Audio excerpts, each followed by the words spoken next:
ნინუცა კახნიაური ამჯერად 22 წლის მეღვინეს გაგაცნობთ. ბაია ღვალაძისა და მისი ოჯახის მიერ წარმოებული პროდუქცია და ახალი სახელი ღვინის ინდუსტრიაში ბაიას ღვინო უკვე ბევრისთვის ნაცნობი და საყვარელია. ღვალაძეებთან სოფელ ოფჩაში ნინუცა კახნიაურთან ერთად ჯაბა ჩიტიძე და ზაქარია ჭიკაძე იმყოფებოდნენ.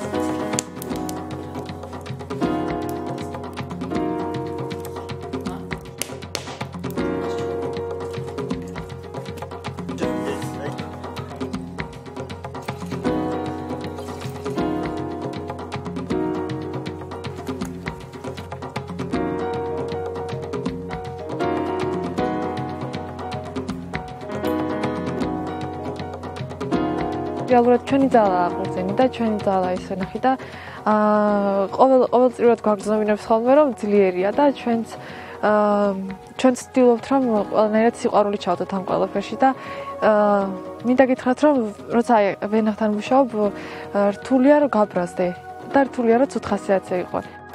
ეს 22 წლის ბაღდათელი მეღვინე ბაია ღვალაძეა, რომელსაც ვასსა და ყურძენზე საუბარი დაუსრულებლად შეუძლია.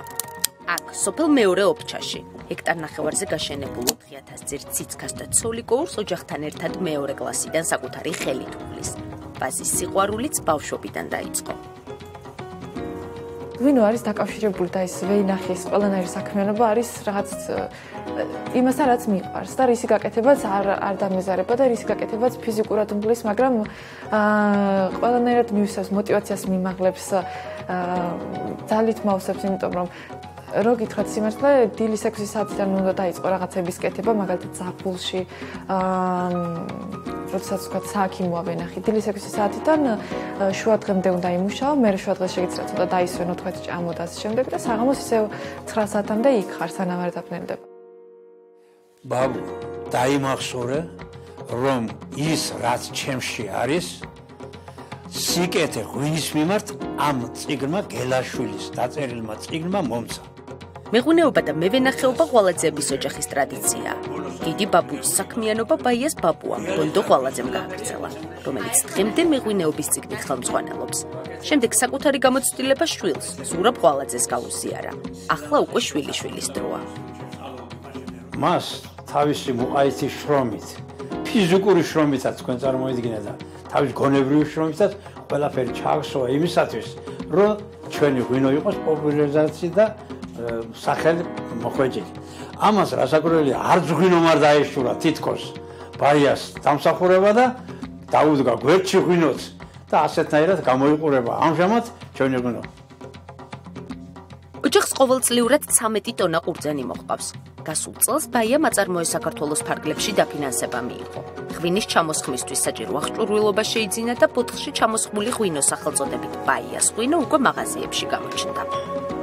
ვერ წარმოვიდგენთ როგორ მომწონს, როდესაც ჩემ ღვინოს ვიღაცას ვასინჯებ, მაგრამ სანამ ბოთლს გახსნიან, მანამდე იმხელა რაღაცა ისინი მაქვს ხოლმე ძალიან დიდი შიშია, როდესაც ჩემ პროდუქტს ვასინჯავს და ეს ჯერ ბოთლი გახსნილი არ აქვს ხოლმე, რომ ვეკითხები მოგეწონა თუ არა თქო და მინდა ვკითხო ესეთი ფორმულირებით კითხო, რომ ხომ მოგეწონათ, ანუ ეს იმას ნიშნავს, რომ უკვე დადებითად უნდა იყოს განწყობილი და უარყოფით პასუხს ვერ ვიღებ.